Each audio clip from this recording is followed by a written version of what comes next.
Mi socio me destruyó por una patente de 50 millones y yo usé su propio negocio para arruinarlo. Mi nombre es Marco, y esta historia no es solo sobre el dinero, aunque el dinero perdido fue suficiente para arruinar 3 vidas. Esta es una historia sobre la traición más profunda, la que viene de alguien que considerabas tu propio hermano, y sobre cómo esa traición te convierte de genio soñador en un depredador paciente y silencioso. Para que entiendan la magnitud del golpe, tienen que entender lo que Alejandro y yo construimos. Nos conocimos en la universidad, 2 nerds inseparables que compartían un sueño imposible. Yo era el código, la arquitectura, la lógica pura. Él era el rostro, la ambición, el motor de ventas. Juntos, creamos una empresa de hosting en la nube que estaba destinada a cambiar la industria. Mi gran creación, el secreto de nuestro éxito, era el algoritmo que llamé servidores fantasma. El concepto era brillante en su simplicidad.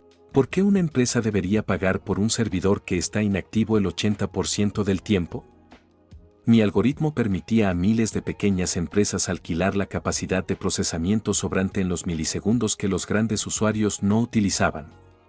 Era eficiente, ecológico y, lo más importante, 90% más barato que la competencia. La patente de los servidores fantasma no era papel, era una mina de oro que, en estimaciones conservadoras, valía $50 millones en su valor proyectado. La patente estaba a mi nombre, y nuestro acuerdo, sellado con un apretón de manos y un brindis con cerveza barata, era 50% para cada uno. Durante 5 años, vivimos el sueño. Crecimos de un garaje lleno de cajas ruidosas a una moderna oficina en el centro de la ciudad, con un equipo leal que creía en nuestra visión. Yo me retiraba a mi laboratorio, perfeccionando los servidores fantasma, volviéndolos invisibles e imposibles de replicar. Alejandro manejaba las finanzas, los contratos, los inversores. La confianza que tenía en él era total, ciega, la clase de confianza que solo puedes tener en un familiar directo o en alguien que te ha visto en tus peores momentos. Nunca revisé un documento de contabilidad. Nunca cuestioné una firma. Grave error. El primer indicio de que el suelo se estaba abriendo bajo mis pies fue el cambio en sus ojos. Alejandro dejó de reír a carcajadas. Se volvió evasivo, siempre pegado a su teléfono. Un día, apareció en mi casa con un semblante de extrema seriedad, algo raro en él. Me dijo que las cosas se estaban poniendo difíciles con un nuevo grupo de inversores. Me habló de la necesidad de proteger nuestros activos y de hacer un reajuste de emergencia en la estructura de la empresa. Me presentó una pila de documentos legales y, como yo estaba terminando la versión 3.0 de los servidores fantasma, me convenció de que los firmara rápidamente. En ese montón de papeles había una cláusula de cesión de derechos de autor que él había sacado de un viejo borrador y que ahora rellenó para hacerla pasar como una transferencia total e irrevocable de mi patente a la empresa. La bomba atómica estalló una semana después. Alejandro no me convocó a una reunión de inversores, sino a una emboscada con un batallón de abogados de un bufete de élite. El ambiente era glacial. Me sentaron frente a él, y con una frialdad que no era humana, sino puramente corporativa, me lanzó la primera mentira. Me acusó de incompetencia administrativa crónica y de poner en riesgo los datos de los clientes al negarme a implementar sus protocolos de seguridad esenciales. Todo esto era una farsa, yo era el experto en seguridad. Pero lo peor fue cuando presentó los documentos que había firmado.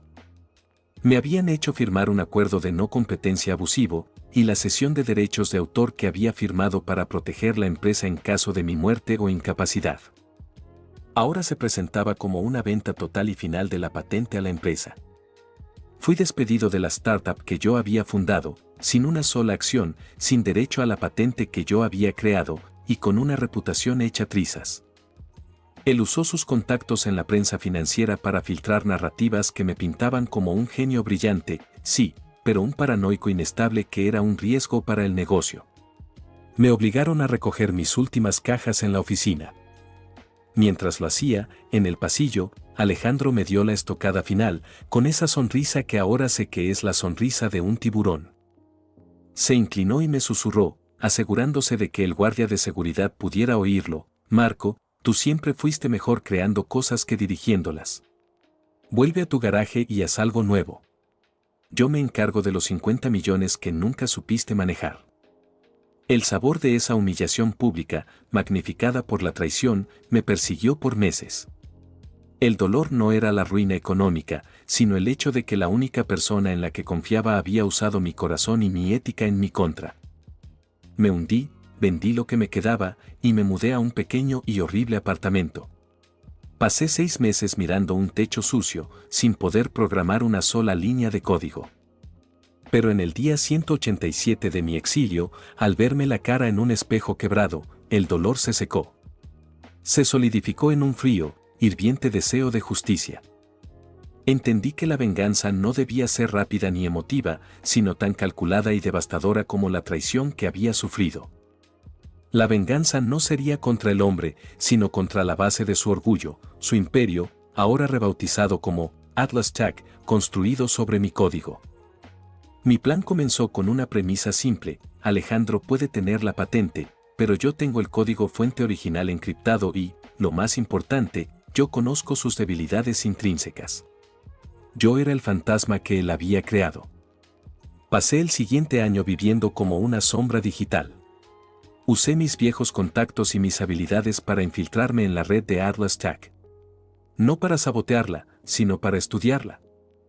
Descubrí que, mientras Alejandro se pavoneaba con los inversores, había acumulado una deuda monstruosa para expandirse.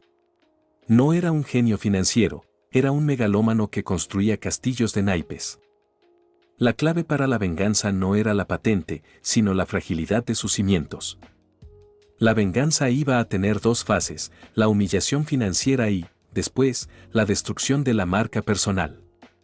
La primera fase se centraría en un solo objetivo: el cliente más grande de Atlas Tech, una corporación global de telecomunicaciones llamada Telecom Global, que dependía por completo de la estabilidad de los servidores fantasma. Su contrato tenía una cláusula de penalización por incumplimiento de servicio tan masiva que pulverizaría la estructura de deuda de Alejandro. El tablero de ajedrez estaba listo, y yo, el CEO de garaje, estaba a punto de hacer el primer movimiento. Parte 2. La ejecución y la humillación total. Continuación del relato. La fase 1, la humillación financiera, requería una frialdad y una precisión que yo nunca supe que poseía. Pero después de un año de exilio y planificación, el dolor se había convertido en un bisturí afilado. Mi objetivo era Telecom Global, la gallina de los huevos de oro de Alejandro. El contrato era claro: si los servidores fantasma caían por debajo del 99% de servicio, la penalización no solo rompía el acuerdo, sino que activaba una serie de incumplimientos de deuda que pulverizarían a Atlas Tech. Yo sabía que Alejandro, en su arrogancia y por ahorrar costos, había dejado de actualizar mi código. Él estaba operando con una versión de los servidores fantasma que yo había desarrollado hace años, una versión que contenía un fallo deliberado que solo el creador podía activar. Un problema de saturación de buffers en el módulo de gestión de tráfico. Este fallo era un fantasma que solo aparecía si se le presentaba una secuencia de datos que imitara el tráfico normal de uso intensivo, pero enviada de forma simultánea desde decenas de miles de puntos. Pasé el último mes construyendo mi Arsenal, una red masiva de servidores proxy desechables distribuidos por todo el planeta. Mi objetivo no era un ataque de denegación de servicio, que alertaría a los sistemas de seguridad. Mi objetivo era simular una migración de datos tan grande y real que pareciera una expansión orgánica de Telecom Global. Durante 2 semanas, la red fantasma inundó los servidores de Atlas Tech con este tráfico simulado. Alejandro estaba tan confiado en su monitoreo básico que solo vio un crecimiento inesperado. Él se pavoneaba ante la junta diciendo que su visión estaba superando las expectativas. La hora de la verdad llegó un lunes por la mañana. A las 10 de la mañana, la hora pico del tráfico financiero, apreté el botón. No envié los datos de prueba. Envié la secuencia exacta de buffers que activaría el fallo. Lo que sucedió a continuación fue una obra maestra de sabotaje silencioso. Los servidores fantasma no colapsaron de forma tradicional, empezaron a fallar en el peor sentido posible. Empezaron a duplicar y a entremezclar los datos. Las transferencias bancarias de Telecom Global se registraban doblemente, las bases de datos de clientes se llenaron de entradas espejo y las líneas de comunicación se cortaban con ecos anómalos. Era un error tan interno, tan sutil, que los técnicos de Alejandro tardarían días en diagnosticarlo correctamente. Mientras perdían el tiempo, el caos se apoderaba de Telecom Global. El efecto fue inmediato y brutal. A las 48 horas del desastre, el CEO de Telecom Global apareció en televisión anunciando la ruptura inmediata del contrato con Atlas Tech, citando fallos catastróficos e irreparables en el servicio central. La penalización fue automática. El golpe financiero activó una cláusula de incumplimiento de deuda con los principales bancos de Alejandro. En menos de 72 horas, Atlas Tech estaba en insolvencia técnica. Su castillo de naipes se había desmoronado y el pánico se apoderó de sus oficinas. Él seguía buscando desesperadamente un hacker externo, sin darse cuenta de que el ataque había venido desde dentro de su propio código. Aquí es donde comenzó la fase 2, la destrucción de la marca personal. La venganza tenía que ser vista. Yo sabía que Alejandro, con su ego intacto, había organizado una lujosa gala benéfica esa misma semana, un evento de alto perfil para celebrar su visión y atraer nuevos inversores. Yo quería que la misma comunidad tecnológica que me vio caer, lo viera a él humillarse. Usando mi acceso de fantasma que ya nadie buscaba, entré en su correo electrónico personal y a sus cuentas de redes sociales. No para publicar tonterías, sino para obtener información. Descubrí que, al robar la patente, él había hecho lobby para cambiar las regulaciones gubernamentales sobre el uso de la tecnología cloud. Esto perjudicaba a todas las startups pequeñas para favorecer a Atlas Tech. Era una prueba de corrupción que complementaba el fraude de la patente. En la noche de la gala, mi plan alcanzó su clímax. Yo estaba en un pequeño cibercafé, con una sola terminal y la tranquilidad de saber que no había rastro. Usando la evidencia recolectada, grabé un video encriptado con mi voz, explicando con detalles técnicos y legales el robo de la patente, la falsificación de los documentos y el lobby para las regulaciones. Luego, mi jugada maestra, usé un exploit que solo funcionaba en su propia red para inyectar este video en el sistema de proyección del hotel. Justo cuando Alejandro estaba en el escenario, levantando una copa para brindar por su visión de futuro, la pantalla gigante detrás de él parpadeó. La música de la orquesta se cortó con un scratch digital. Y mi voz, tranquila y devastadora, empezó a resonar por el sistema de sonido del evento. La audiencia, llena de empresarios, banqueros y periodistas, se quedó en un silencio de tumba. Alejandro, en el escenario, entró en pánico. Empezó a gritar, a señalar, a exigir que se detuviera la proyección. Pero yo había usado el sistema de duplicación de datos de los servidores fantasma para que el video no solo se proyectara en la pantalla principal, sino que se reflejara en todos los dispositivos conectados a la red del hotel. Los teléfonos de la prensa, las tablets de los camareros, incluso las pantallas de los ascensores. No podía apagarlo. El video terminó con la imagen de mi antigua identificación de empleado, con un único texto superpuesto: el CEO de Garage te envía saludos. Disfruta de la insolvencia. Esa noche, Alejandro no salió de la gala entre aplausos, sino rodeado de federales. Los periodistas tenían en sus manos la evidencia del fraude regulatorio que yo había inyectado en la red. El colapso financiero ya no era solo técnico, ahora era criminal. La patente de servidores fantasma, gracias a la evidencia técnica presentada por mi abogado, que finalmente encontró la grieta legal, fue revertida a mi nombre. Yo no volví a usar la patente.